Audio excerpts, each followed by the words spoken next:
আমি নির্মল। এই শহরের একটি কোম্পানিতে আমি চাকরি করি। শীতের জন্য কিছুদিন বন্ধ আছে আমার অফিস, তাই ভাবলাম কিছুদিনের জন্য গ্রামে ঘুরে আসতে। আমাদের গ্রামের বাড়িতে অনেক বছর ধরেই যাওয়া হয় না, কারণ দাদা দাদি কেউই আর বেঁচে নেই। গ্রামে বেড়াতে যাব কথাটা বাবাকে বলতেই বাবা এর উত্তরে বলল, গ্রামে ঘুরতে যাবি? তোর বুদ্ধিটা ভালো। যা, এমনিতেও বাড়িটা ফাঁকা পড়ে আছে, ওটা বিক্রি করে আছিস। বাবা বলল গ্রামের বাড়িটা বিক্রি করে আসার কথা, তবে এ কথায় আমার একদম মত নেই। আমি ঠিক আছে বলে এই রুম থেকে চলে গেলাম।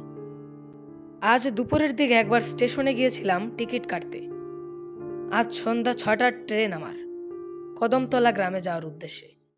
সন্ধেবেলা বাড়িতে জামা কাপড় গুছিয়ে বেরিয়ে পড়লাম স্টেশনে যাওয়ার উদ্দেশ্যে। স্টেশনটা আমাদের বাড়ি থেকে বেশি দূর নয়, হেঁটে যেতে প্রায় 10-20 মিনিটের মতো লাগতে পারে। আমাদের গ্রামের বাড়িটা দেখাশোনার জন্য আমার এক কাকা সেখানে থাকেন। কাকা বাদে সেখানে আর কেউই নেই। অনেকদিন পর গ্রামের বাড়ি যাচ্ছি বলে মনটা আজ আমার অনেক খুশি। ছোটবেলায় গ্রামের বাড়ি যাওয়ার জন্য কতই না কান্নাকাটি করতাম, আর এখন সুযোগ আছে তাও যেতে ইচ্ছে করে না। হাঁটতে হাঁটতে আমি অবশেষে পৌঁছে গেলাম স্টেশনে। এখন সন্ধেবেলা বলে স্টেশনে ভালোই লোকজন ছিল। অবশেষে ট্রেন চলে আসলো স্টেশনে। আমি ট্রেনে উঠে পড়লাম। ট্রেনে ওঠার কিছুক্ষণ পর ট্রেনটা ছেড়ে দিল কদমতলা গ্রামে যাওয়ার উদ্দেশ্যে।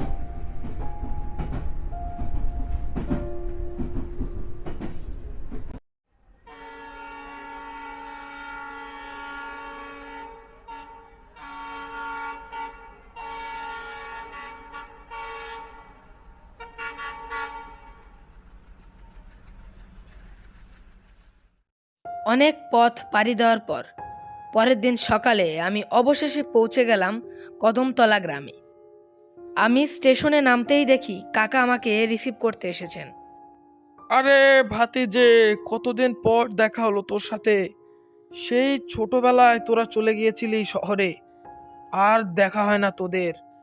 তা কেমন আছিস বল? হ্যাঁ হ্যাঁ কাকা, আমি ভালো আছি অনেক। ওই শীতের জন্য কিছুদিন অফিস আর কি বন্ধ, তাই ভাবলাম বাড়িতে বসে আর কি করব, তাই চলে এলাম গ্রামে। হ্যাঁ হ্যাঁ, অনেক ভালো করেছিস। আচ্ছা চল বাড়ি যাই।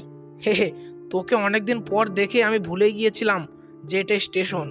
কাকার অনুভূতি দেখে মনে হচ্ছিল সে আমাকে অনেকদিন পর দেখে অনেক আনন্দিত। অবশেষে আমি পৌঁছে গেলাম আমাদের বাড়িতে। অনেকদিন পর নিজ বাড়িতে পা রেখে ভালোই লাগছিল আমার। তবে বাড়িটার সৌন্দর্য আর আগের মতো নেই। দেয়ালের রঙগুলো উঠে গিয়েছে, আবার কোথাও কোথাও ফাটল ধরা। বুঝলি ভাসতে, এই ঘরটায় তুই থাকবি। আর হ্যাঁ, এই জানালাটা কিন্তু রাত্রিবেলা বন্ধ রাখবি আর কি।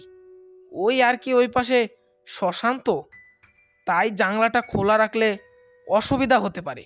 এর জন্য বললাম তুই লাগিয়ে রাখিস। কাকার মুখে এরকম কথা শুনে আমি অবাক হয়ে গেলাম।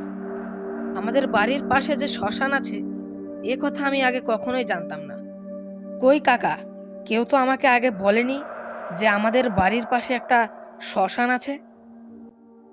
তোরা যখন এই গ্রাম থেকে চলে গেলি, তার কয়েক বছর পরই এখানে এই শ্মশানটা স্থাপন হয়। আমি আর শ্মশান নিয়ে আজ কোনো কথা তোকে বলতে চাই না, এমনিতেই সন্ধে হয়ে যাচ্ছে। যা বাবা, টেবিলে খাবার আছে, তুই খেয়ে নে। এরপর আমি রাতের খাওয়া দাওয়া সেরে বিছানায় গিয়ে শুয়ে পড়লাম। শরীরটা আজ আমার ভীষণ ক্লান্ত থাকায় শ্মশানের পাশের জানালাটা লাগাতে আমি ভুলে গেলাম।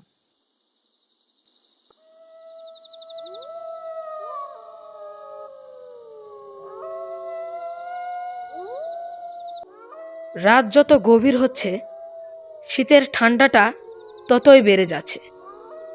চারপাশের শিয়ালের ডাকগুলো মনের মধ্যে এক অজানা আতঙ্কের সৃষ্টি করছে। কিছুক্ষণ পর ঘুমটা আমার ভেঙে গেল। জানালার দিকে চোখ পড়তে আমি লক্ষ্য করতে পাই জানালাটা একাই বন্ধ হচ্ছে, একাই খুলছে। তবে খানিকটা পর লক্ষ্য করে দেখা যায় জানলার ওপার থেকে একটা মেয়ের ছায়া ভাসছে। তবে খানিকটা পর সেখানে আর সেই ছায়াটা দেখা গেল না। তবে এই ঘটনাটা আমার ভীষণ অদ্ভুত মনে হলো। এই ছায়া দেখে আমার মনে জেগে ওঠে ভয়, আর তার সঙ্গে সেই শ্মশান সম্পর্কে কৌতূহল। আমার এখন মনে হচ্ছিল সেই শ্মশানটাকে একবার দেখে আসি, কি এমন আছে ওখানে। এরপর আমি বাড়ি থেকে বেরিয়ে পড়লাম সেই শ্মশানে যাওয়ার উদ্দেশ্যে। এরপর আমি শ্মশানের গেটের সামনে এসে দাঁড়ালাম। মনের মধ্যে আমার হালকা হালকা ভয় হচ্ছিল, তবে দাঁড়িয়ে বেশিক্ষণ সময় নষ্ট না করে আমি ভিতরে চলে গেলাম। পুরো শ্মশানটা একদম নিস্তব্ধ হয়ে আছে। আমি ছাড়া এখানে একটা মানুষও নেই। মানুষ তো দূরের কথা, একটা কাকপক্ষীও নেই এখানে। মাটিতে পড়ে আছে মানুষের দেহের কঙ্কাল আর জ্বলন্ত কয়লা। আমি হেঁটে আর একটু সামনের দিকে এগিয়ে আসলাম। দেখতে পাই শ্মশানের পাশ দিয়ে একটি নদী বয়ে গিয়েছে। হঠাৎই নদীর দিকে খেয়াল করতে আমি দেখতে পাই নদীর মধ্য থেকে অনাবরত বেরিয়ে আসছে অনেকগুলো ব্রহ্মদৈত্য। শোন নির্মল, আমরা জানতে পেরেছি তোর বাবা তোকে বলেছে তোদের এই বাড়িটা বিক্রি করে যেতে। তুই যদি এই বাড়িটা বিক্রি করে যাস তাহলে তোকে আর তোর বাবাকে কাউকে আমরা বাঁচতে দেব না। এই কথা শেষে এই ব্রহ্মদৈত্যগুলোর গায়ে আগুন লেগে যায় আর তারা উধাও হয়ে গেল।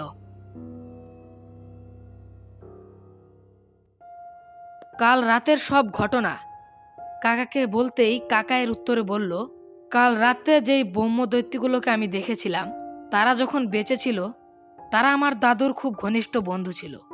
দাদু মারা যাওয়ার আগে তাদেরকে বলে গিয়েছিলেন সে মারা গেলে তারা যেন এই বাড়িটার দেখভাল করে, কিন্তু আফসোস তারাও আর বেঁচে নেই।